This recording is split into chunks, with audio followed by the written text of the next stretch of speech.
So being consistent used to be one of my biggest struggles. I would go to the gym for like 3 months in a row and then fall off for like 6 months. Or I would start reading and make it a habit and do it for like 3 weeks and then not touch a book again for like a year. I was always starting habits and then not sticking to them. And this was a cycle for a pretty long time until I broke myself out of this cycle. And in this video, I want to share with you 3 reasons that you struggle with being consistent and what you can do about it. Welcome back to my channel. My name is Nat and I help you step into the next level version of yourself. On this channel, we talk about mindset, feminine energy, and spirituality. So if that aligns with you, please hit the subscribe button. You can check out my courses, bundles, or sign up for my weekly newsletter at the link in the description box. And without further ado, let's get into it. So the first reason that you struggle with being consistent is because your intentions aren't in the right place. So really ask yourself, why is it that you're doing this action? Why is it that you want to have this habit? Why do you want to go to the gym? Why do you want to read every day? Why do you want to work on your business? Why do you actually want to perform these habits and perform these actions? What is your true intention behind this? And a reason that you could be struggling with being consistent is that your intentions aren't in the right place. Maybe subconsciously your intentions are that you want to compete with somebody, or you feel like there's not enough to go around, and so you want to be the first one to do something. Or sometimes, like let's say for example with the gym, maybe deep down your subconscious intention is that you don't like your body and you're so unhappy with the way that you look, and you go to the gym as a form of punishment, basically. And so do you see why, if that was your intention, do you see why you would struggle to be consistent? Because that's not really like a pure intention. It doesn't feel good. That's not a good reason to go to the gym. And so your subconscious mind is like, I'm not going to go to the gym because as a form of punishment. Why would I actually actively choose to punish myself? Whereas if you have the intention of, I'm going to the gym to be healthier, I'm going to the gym because I love myself and because I deserve to work out, then your subconscious mind is going to be like, okay, if I love myself and I deserve to work out, of course I'm going to go to the gym. Of course I'm going to perform this habit because I love myself and I deserve to do this. Because that's an intention coming from a pure place, and it's coming from a place of love and not a place of self-hatred. So really ask yourself why it is that you're doing the things that you're doing. Sometimes I notice that whenever I have resistance to doing something, it's typically because my intentions for doing that thing aren't in the right place. And so when I notice that I have resistance, let's say for example, I have an idea to create something in my business, but then I have resistance around that and I'm struggling to show up, then I'm like, okay, there's something off here. Let me figure out where this resistance is coming from. Sometimes it could be coming from a limiting belief or self-doubt, but sometimes it could be coming from my intentions not being in a pure place. And so what really helps me is journaling and asking myself, why am I doing this? Am I doing this because I feel like I need to do it? Am I doing this because I subconsciously want to compete with somebody? Am I doing this because I have a belief that if I don't do this, I won't be successful? And then once I get to the core reason why I'm actually doing what I'm doing, I realize, okay, my intentions aren't pure. I don't truly want to do this. Or maybe I don't want to do it in the way that I've been doing it.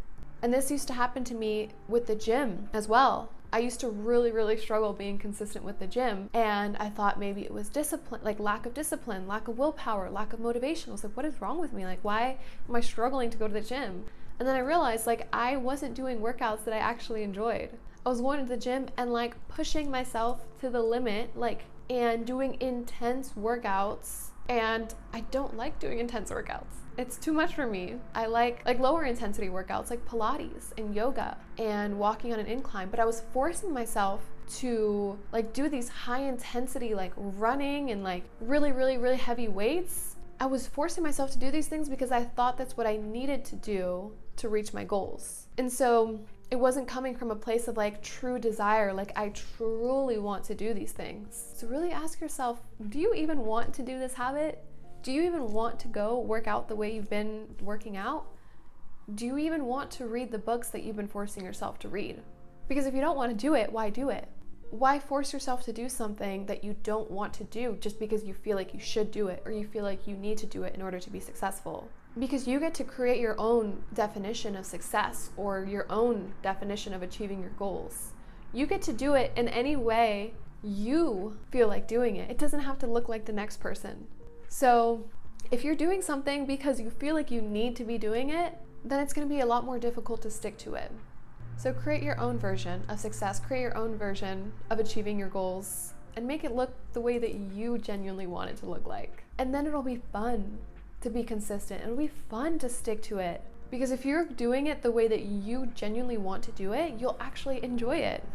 And when you actually enjoy the process of going to the gym or reading or doing these habits that you're struggling to be consistent with, then it's a lot easier to be consistent with them. It doesn't feel like a chore. And I'm really big on the way things feel. I'm really big on like experience and not doing things that I don't feel like doing. Or if I know that I need to do it and it's something that I don't want to do or I don't enjoy doing it, how can I make it fun? How can I add my twist to it? Like now I love going to the gym. I love moving my body because I found a way that works for me. And it took trial and error. It took, figuring out, trying a whole bunch of different workouts to figure out like, okay, I do enjoy strength training, but to a certain extent. And I do enjoy going on the treadmill, but to a certain extent. I more so prefer like Pilates and lower intensity workouts, So reason number 2 that you're struggling to be consistent is that you're focusing too much on the surface level behavior rather than the mindset around it. So instead of focusing so much on the habit, on 3, 4, or 5 times a week, whatever, focus as well on who you need to become in order to do that habit easily. So for example, if one of your goals is to be consistent in the gym, who do you need to become in order to be the type of person who's easily consistent in the gym? Well, I would need to become a healthy person, a fit person. Okay, now let me make sure that my thoughts and the way that I feel are aligned with a healthy and fit person. And my decisions are aligned with that healthy and fit person as well. Am I truly becoming that person that performs this habit very easily, that achieves this goal very easily? Because we live in a universe that's 99.9999% energy and less than 0.00001% matter. So when we focus so much on like the action and the behavior and the physical doing, that's such a small part of it. Whereas the mindset and the energy around it, like that's an even bigger part of it. So it's like, yes, show up, do the action, focus on the doing, but also focus on the being, focus on the energy, focus on your attitude and your mindset around it, and make sure that it's aligned with the type of person who easily and effortlessly accomplishes that goal. And a lot of this does involve releasing any thought patterns or unconscious cycles that aren't aligned with the version of you that would easily and effortlessly accomplish this goal. And a lot of that is like subconscious work as well, like reprogramming your subconscious mind and those deep-rooted limiting beliefs that make you self-sabotage and stop being consistent. And so a lot of it is like that deep mindset work. And so if you're ready to like do that deep mindset work and like reprogram your mind and body, then I really invite you to book a call with me and see if one-on-one private coaching is right for you. So you can check that out in the link in my description box. Because we can do all of these conscious things, we can do all of the actions and the behaviors and the things that are necessary to accomplish our goal, but if we're not changing our energy, if we're not becoming the person who easily and effortlessly does those things, it sort of like becomes like a battle with yourself. Like when I was trying to be consistent in the gym, I had a deep core belief that I'm lazy. So it's like a person who consistently goes to the gym and a person who's lazy, like they don't match, So it's like I had this deep belief that I'm lazy, yet I desired being a healthy, fit person that goes to the gym. So by focusing just on going to the gym, I wasn't actually doing the work to release that limiting belief. And then it became very difficult for me to stay consistent because my conditioning was telling me that I'm lazy. My conditioning was telling me that I couldn't change that was just a part of me. Oh, I'm just a lazy person. I'm just lazy. That's just the type of person that I am. That can't be changed. But you can change these things. You don't have to be stuck the way you are. You don't have to take these on as identity traits and as personality traits to the point where it's like, this is me, this is who I am, no ifs, ands, or buts about it. That's just the way it is. No, that's not the way it is. You can change it. And the way to change that is to recognize it, become accountable of it, and do that deep subconscious work. Subconscious and conscious work. And number 3, the last reason that you struggle to be consistent is that you're not celebrating the times that you do show up. Instead, you're focusing so much of your energy on you not showing up. So there's a universal law called the law of increase that states that what you focus your energy on grows. So if you want an area of your life to grow, then focus your energy on it in a positive way and the things that you do want. So for example, you go to the gym 3 times a week, but your goal was to go 5 times a week. Oh my gosh, I didn't go 5 times a week. Like, why didn't I go 5 times a week? Why didn't I go 5 times this week? Like, beating yourself up about it. Well, if you continue to focus on the 2 times of the week that you didn't go over the 3 times that you did go, then the next week that comes up, you're going to be like, well, like, why would you want to go if you're focusing so much of your energy on the lack, on the things that you didn't do? Instead, celebrate yourself like, hell yeah, I showed up 3 times this week. I walked into the gym 3 times this week. Hell yes.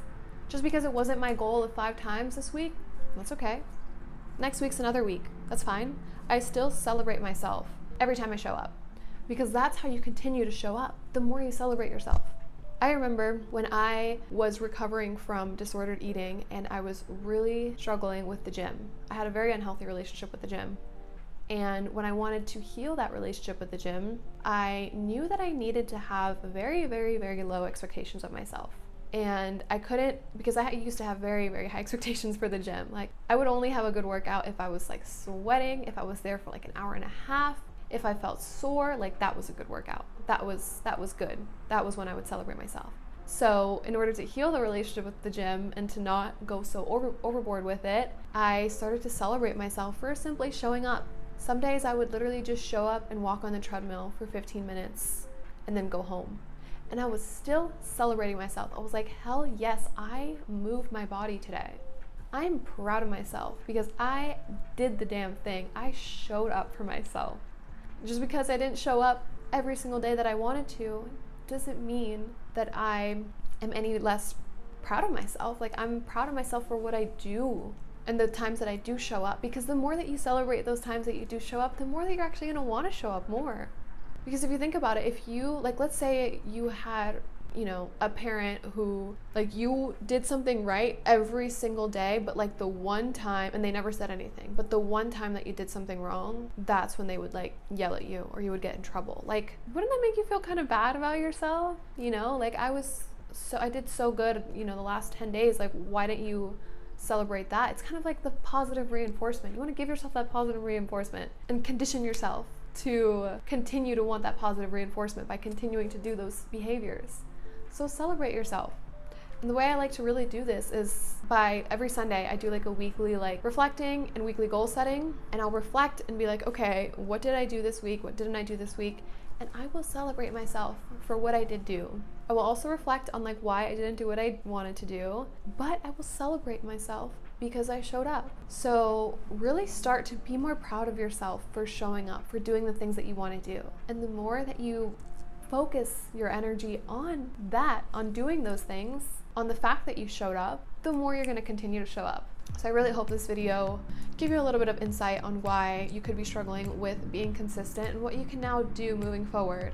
So if you have a big goal, if you have a big dream for yourself and you struggle with being consistent, then really take what I said in this video and try it out for yourself. See if it resonates. See if it helps you in any way. And if it does help you, I would love to know. So leave a comment in the comment section. And don't forget to check out my courses, bundles, and book a discovery call with me to see if private one-on-one coaching is right for you. So thanks so much for watching, and I'll see you in my next video. Bye.